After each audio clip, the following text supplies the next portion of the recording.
So hello guys, আমি রাফি আর তোমরা দেখছো রাফিজ ইংলিশ। চ্যানেলটিতে নতুন হয়ে থাকলে এখনই সাবস্ক্রাইব করে নাও। আমাদের প্রথম শব্দ হলো ফাইন।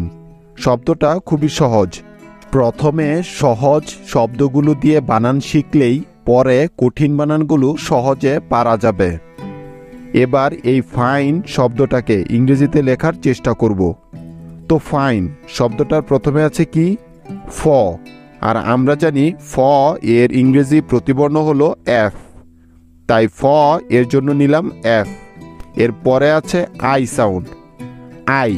এই যে ফ আই, ফাই অর্থাৎ আই সাউন্ড। বানান করার ক্ষেত্রে সাউন্ডটাকে গুরুত্ব দিতে হবে, বুঝতে হবে। তাহলে কি সাউন্ড পেলাম? আই। তো এখন দেখতে হবে কোন ভাওয়েলের সাউন্ড আই। এখানে দেখো ভাওয়েল আই এর লং সাউন্ড হচ্ছে আই, অর্থাৎ আই সাউন্ডের জন্য আমরা আই এই ভাওয়েলটাকে নিব। আই এর লং সাউন্ড আই, তাই এফ আই হয়ে গেল ফাই। তারপরে আসে ন সাউন্ড, ন এর প্রতিবর্ণ হলো এন। তো এখন কথা হলো এফ আই এন, এটা কি ফাইন হলো? না, এটা হলো এখন ফিন। তাহলে এটাকে ফাইন করার জন্য কি করতে হবে? শেষে একটা ই নিতে হবে। এখন এফ আই এন ই হয়ে গেল ফাইন। তো এখানে ইটাকে নেয়ার কারণ কি? ই এর তো কোনো সাউন্ড নেই, তবে কেন ইটাকে আমরা এখানে নিলাম? কারণ আমরা যদি ইটাকে এখানে শেষে না নেই তাহলে আই এর লং সাউন্ড হবে না, অর্থাৎ আইটা আই সাউন্ড দিবে না। আমরা জানি যে ভাওয়েলসগুলির দুই ধরনের সাউন্ড রয়েছে, একটা হলো লং সাউন্ড এবং অন্যটা হচ্ছে শর্ট সাউন্ড। যেমন আই এর লং সাউন্ড হচ্ছে আই, আবার আই এর শর্ট সাউন্ড হচ্ছে ই। কাজেই আমরা যদি ইটাকে শেষে না নেই তাহলে কিন্তু এখানে আই এর শর্ট সাউন্ড ই হবে। তখন উচ্চারণটা হবে এফ আই এন, ফিন। ঠিক আছে? আর ইটাকে যদি নেই তাহলে হবে fine, F I N E, fine. আর এখানে ই কে রাখলে কেন আই এর আই সাউন্ড হবে? কারণ তাহলে শব্দটা বিসিবি রুলে পড়ে, আর আমরা জানি বিসিবি রুলে পড়লে সবসময় ভাওয়েলসের লং সাউন্ড হয়। এখানে যেমন আই হলো ভাওয়েল অর্থাৎ ভি, এরপরে এন কনসোনেন্ট অর্থাৎ সি, তারপরে আবারও ভাওয়েল ই অর্থাৎ ভি। সুতরাং এই শব্দটা এখন বিসিবি রুলে পড়েছে। মূল কথা হলো আই এর পরে যদি একটি কনসোনেন্ট থাকে এবং তারপরে যদি আবারও একটি ভাওয়েল থাকে তাহলে কিন্তু আই এর উচ্চারণটা আই এর মতো হয়। এই জন্যই এখানে ই কে নেওয়া হয়েছে। এবার লক্ষ্য করো ই লেটারটার সাইলেন্ট হওয়ার নিয়মটা কি? সেটা হলো শব্দের শেষে ই থাকলে সেই ইটা সাইলেন্ট হয়ে যায়। যদিও এখানে ই আছে তবু ই এখানে উচ্চারিত হবে না, অর্থাৎ কোনো সাউন্ড দিবে না, কারণ শেষে আছে। এর পরের বানানটা দেখো, ফুট। এখানেও ফ এর জন্য আমরা এফ নিব। এর পরে আছে রস্ব উকার অর্থাৎ উ, তার জন্য নিতে হবে ডাবল উ। সাধারণত ইংরেজি বানানের ক্ষেত্রে রস্ব উকারের জন্য ডাবল উ ব্যবহার করা হয়। সুতরাং এফ ডাবল উ হবে ফু, আর ট এর জন্য টি, ফুট। এই যে এফ ডাবল উ টি হয়ে গেল ফুট। ইংরেজি শব্দের বানানে রস্যুকারের জন্য ডাবল উ ব্যবহৃত হয়। এমন অনেক উদাহরণ আছে, যেমন দেখো বুক, বি ডাবল উ কে, বুক। বু, বু রস্যুকার, এখানে ডাবল উ এর উচ্চারণ হচ্ছে রস্য উকারের মতো, তাই তো? অর্থাৎ রস্যকারের জন্য ডাবল উ নেওয়া হয়েছে। একই রকম শব্দ কুল, সি ডাবল উ এল, কুল। কু, কু কয় রস্যকার কু, এখানেও কিন্তু উকারের জন্য ডাবল উ কে নেওয়া হয়েছে। একই রকম শব্দ লুক, লক্ষ্য করে দেখো এই শব্দটিতেও রস্যকার আছে, যার জন্য ডাবল উ নেওয়া হয়েছে। তারপর দেখো টুক, টি ডাবল উ কে, টুক। এখানেও রস্যকারের জন্য ডাবল উ কেই ব্যবহার করা হয়েছে। তারপর আছে কুক, CUUK কুক, এখানেও রস্যকার আছে, তাই ডাবল উ নেওয়া হয়েছে। তাহলে ইংরেজি বানানের ক্ষেত্রে রস্যকারের জন্য আমরা ডাবল উ ব্যবহার করব, ঠিক আছে। নেক্সট শব্দটা হলো চার্জ। এখন এই শব্দটাকে আমরা কিভাবে লিখব? চার্জ। তো দেখো, প্রথম চ এর জন্য তো হবে CH, এটা আমরা সবাই জানি, তাই চ এর জন্য নিলাম CH। এরপর দেখো কি সাউন্ড আসে, আর সাউন্ড আসে, চার, চ আর, চার, আর আর। এই যে আ এর জন্য কি হলো, আকার হয়েছে, এবং রেফ এর পরিবর্তে র হয়েছে, তাহলে কি হলো, আর, আর সাউন্ড পেলাম। এবার আর সাউন্ডের জন্য কি নিতে হবে? AR, কারণ সূত্র অনুসারে শব্দের শুরুতে বা মাঝে আর সাউন্ড আসলে তার জন্য AR ব্যবহার করতে হবে। সুতরাং CHAR, চার, এবং তারপরে জ সাউন্ডের জন্য নিলাম জি, তাহলে CHARG। এভাবে লিখে দিলেই কি হয়ে গেল চার্জ বানান? না, কেন হলো না? কারণ শেষে একটা ই বসাতে হবে। এখানে দেখো ইটা কেন বসাতে হলো। তো এখানে বানানটা আগে দেখে নাও, কি পেলাম, CHARGE, চার্জ। তো এখানে কিন্তু ই এর কোনো সাউন্ড বা উচ্চারণ হচ্ছে না, তবু ই কে কেন নেওয়া হয়েছে? কারণ জি এর পরে ই থাকলে ওই জিটা জ এর মতো সাউন্ড দেয়, আর যদি জি এর পরে ইটা না দিতাম তাহলে শব্দটার উচ্চারণ হতো চার্গ, CHARG, চার্গ। কারণ জি এর পরে কোনো ভাওয়েল না থাকলে জিটা গ এর মতো উচ্চারিত হয়। আশা করি এখন নিশ্চয় তোমরা চার্জ বানানটা কেন এমন হলো সেটা ভালো করেই বুঝতে পেরেছ। Next word cute. কিউট, এখানে একটি গুরুত্বপূর্ণ বিষয় বোঝার আছে। আমরা জানি ক এর জন্য কে বসে, কিন্তু নিয়ম হলো শব্দের শুরুতে ক সাউন্ডের জন্য সি বসে ইংরেজি বানানের ক্ষেত্রে। তাই কিউটের ক সাউন্ডের জন্য সি নিলাম। তারপরে কি সাউন্ড আসে? U sound. এই যে কিউ থেকে যদি কটাকে বাদ দাও তাহলে কি বাকি থাকে? U sound. তাহলে প্রথম ক সাউন্ডের জন্য তো সি নেওয়া হলো, তাহলে ক আসলো, বাকি রইল ইউ। তাহলে এখন দেখো কোন ভাওয়েল এর সাউন্ড ইউ হয়। তো আমরা পেলাম ইউ এর লং সাউন্ড ইউ। অতএব এখানে ইউ সাউন্ডের জন্য ইউ লেটারটাকে নিতে হবে। তো CU, কিউ, আর ট এর জন্য নিলাম টি। তাহলে এরকমভাবে যদি লেখি CUT, তাহলে কিন্তু এটা কিউট হয় না, কারণ এটা হয়ে যায় কাট, CUT, কাট। কারণ এখানে ইউ এর শর্ট সাউন্ড আ হচ্ছে, তাই উচ্চারণটা CUT, কাট হবে। আর আমরা জানি দুটি কনসোনেন্টের মাঝে যদি ইউ থাকে তখন এর উচ্চারণটা আ এর মতো হয়, অর্থাৎ তখন ইউ এর শর্ট সাউন্ড হয়, কারণ শব্দটা এখন CBC রুলে পড়েছে। আর আমরা জানি CBC রুল অ্যাপ্লাই হলে সবসময় ভাওয়েলের শর্ট সাউন্ড হয়। সো এখানে আমাদেরকে কি করতে হবে? এটাকে কিউট করার জন্য এই শব্দটির শেষেও একটি ই নিতে হবে শব্দটাকে কিউট করার জন্য। তার কারণ কি?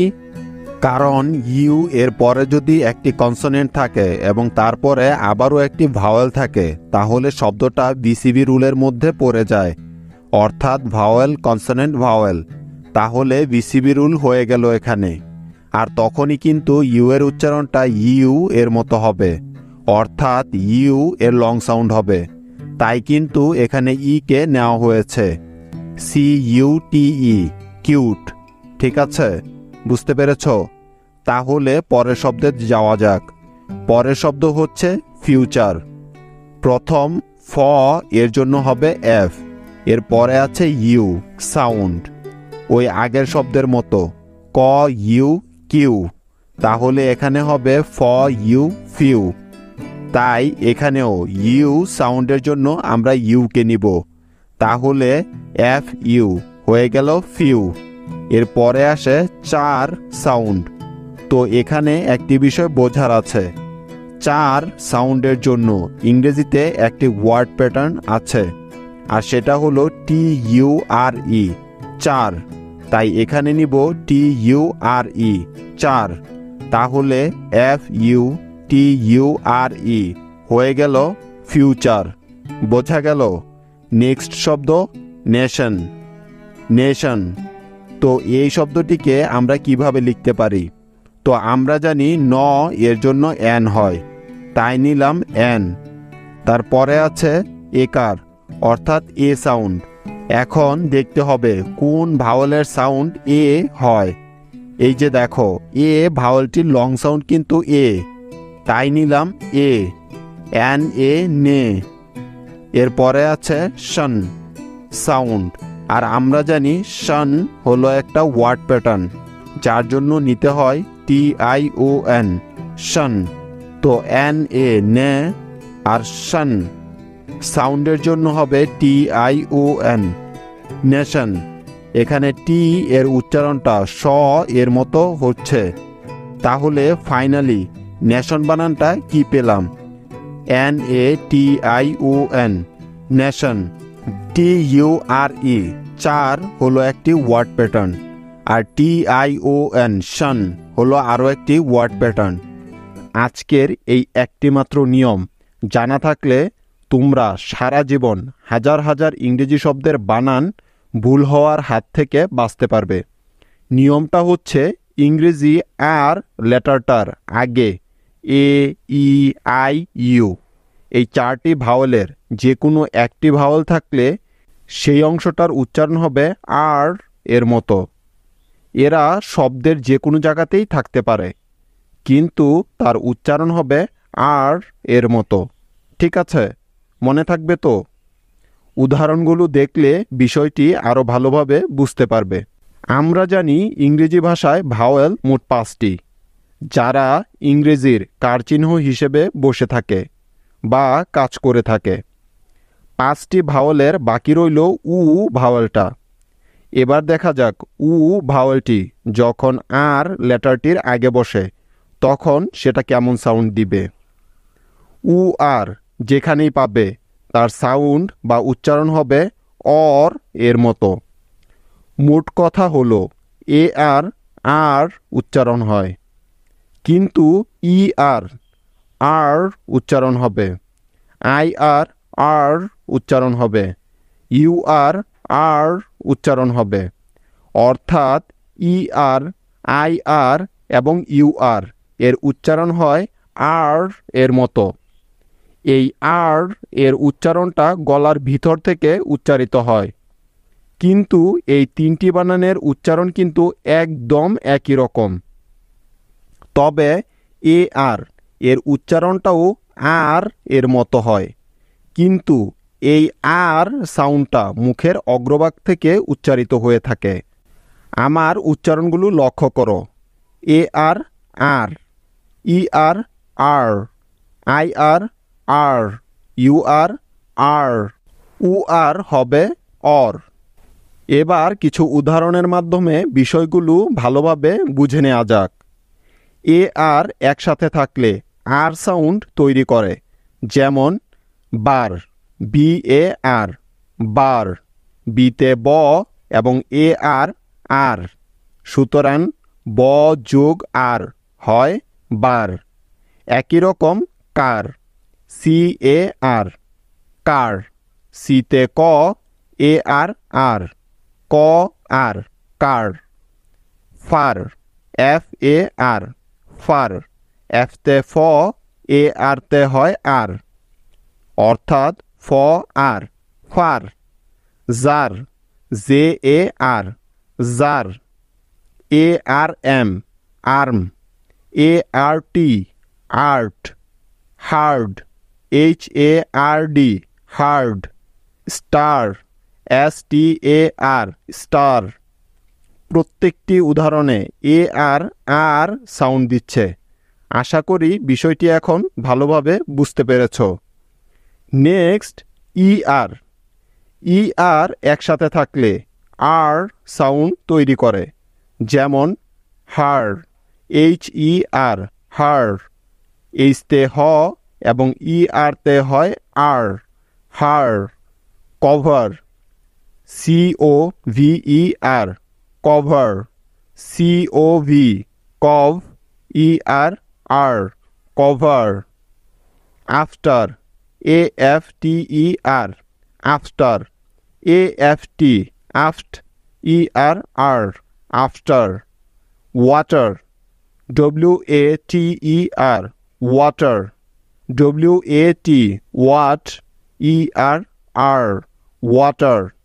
ঠিক আছে, মনে থাকবে? তাহলে নেক্সট আছে IR। IR একসাথে আর সাউন্ড তৈরি করে, যেমন গার্ড, GIRD, গার্ড। জিতে গ, IR, ডিতে ড, গার্ড। তারপরে দেখো ফার্ম, FIRM, ফার্ম। এফতে ফ, IRR, এমতে ম, ফার্ম। Dirt, DIRT, dirt.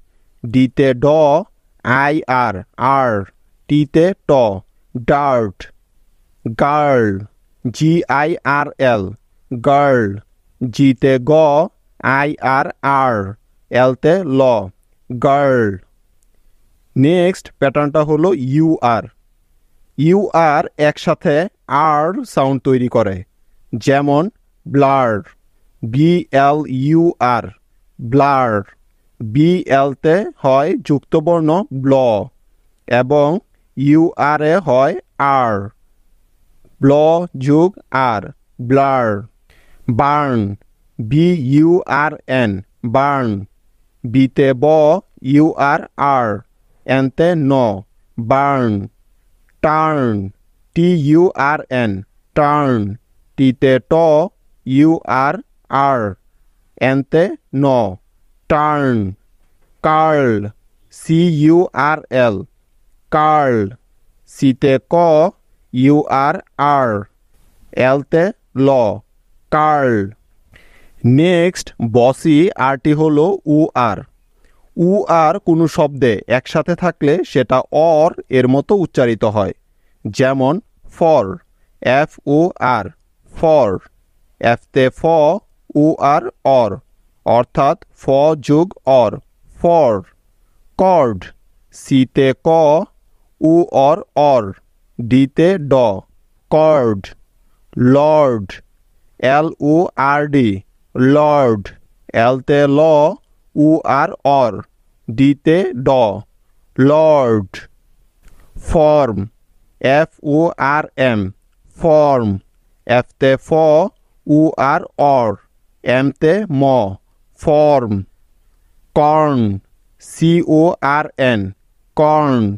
সিতে ক, UR, অর, এনতে ন, কর্ন। বোঝা গেল তো? খুবই সহজ।